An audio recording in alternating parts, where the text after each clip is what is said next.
The headlines are blaring right now that the war is over. You've probably seen them. The US and Iran appear to have a deal, and they're setting up to formalize the whole thing in Geneva. But is it actually over? Because what's happening at that negotiating table, and more importantly, what is going on out on the dark waters of the Middle East right this very second, is vastly different from a simple political victory lap. So today, we're diving deep into this explainer to look at the gritty realities of our troop deployments and the incredibly tense daily naval operations that are still very much underway. I mean, the war is ending, right? It's so incredibly tempting to just buy into the political illusion of immediate peace on the seas. You might be sitting there thinking our sailors aboard those guided missile destroyers, ships like the USS Donald Cook, are just packing their bags right now, like they're preparing to head home after navigating literally one of the most hostile maritime environments on Earth.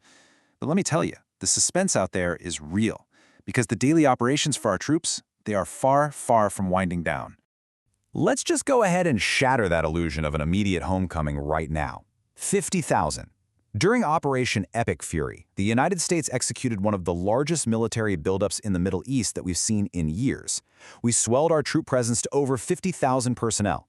These folks conducted airstrikes against Iranian military and nuclear targets. They engaged in intense, active combat. And the reality today? They aren't packing their bags just yet. Despite this tentative deal, U.S. officials have been explicitly clear that military forces are going to remain in the region. And this brilliantly illustrates the sheer scale of the powder keg we are still dealing with.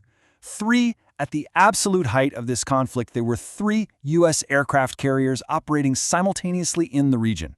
To put that into perspective for you, that is the first deployment of its kind in more than 2 decades. No way around it, the ongoing security role of U.S. forces remains absolutely massive, and those heavy-hitting assets are still out there, actively deployed in the theater. Now, driving all of this suspense is a ticking clock. 60 days. Following the signing of the agreement in Geneva, both sides are reportedly entering this highly tense 60-day period. This is basically a designated window to negotiate strict limits on Iran's nuclear program, matched against the potential lifting of American sanctions. But here's the thing. Every single day of this 60-day countdown is absolutely critical for our deployed troops. They have to maintain a flawless defensive posture while the politicians sit in rooms and talk. And right now, there's a pretty stark contradiction playing out regarding those daily operations. On one hand, President Trump stated on Truth Social that he authorized the, quote, immediate removal of the U.S. blockade, and he touted a toll-free opening of the Strait of Hormuz. But then, on the other hand, the Joint Maritime Information Center, which is this multinational maritime security coordination body, urgently warned mariners on Monday not to attempt to cross until they are given explicit direction. So for all practical operational purposes, the blockade stays in place until at least the end of the week. Honestly, just imagine the immense confusion this creates for the daily operations of our fleet.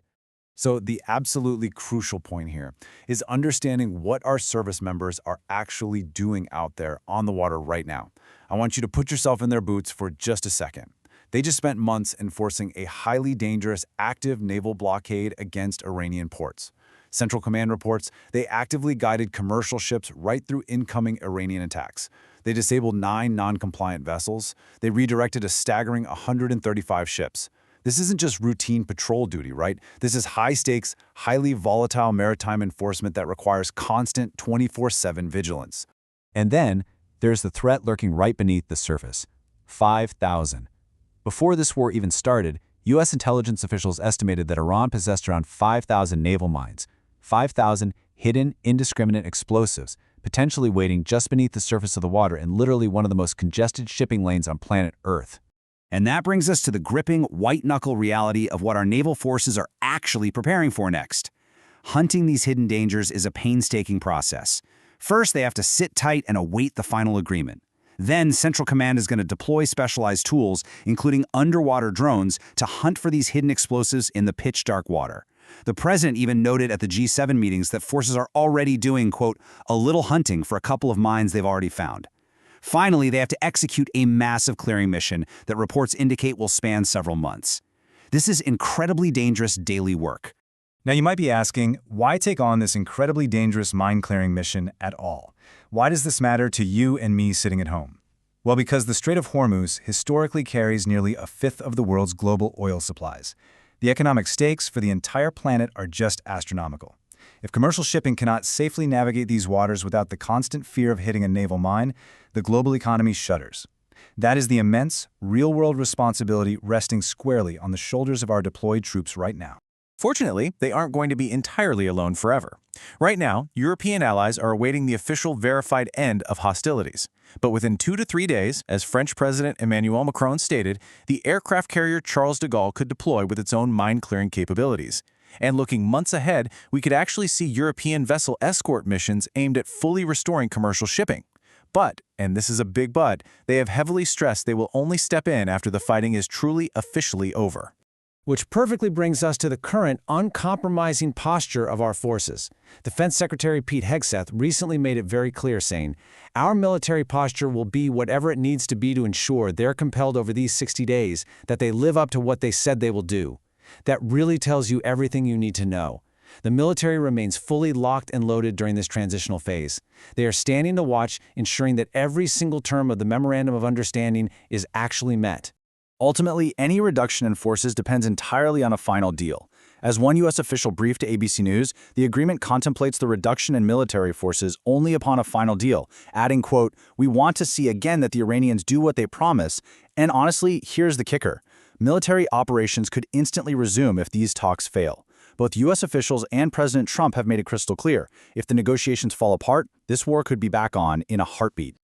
So I want to leave you with this chilling final thought to ponder today. What happens to the sailors on the water if the 60-day clock runs out and no deal is reached? As we watch these diplomatic negotiations unfold in Geneva over the coming weeks, remember the ongoing massive risks that our naval forces face every single day out there on the Strait of Hormuz. The countdown has officially started. Thank you so much for joining me for this explainer. Keep seeking the truth behind those headlines, and I'll catch you next time.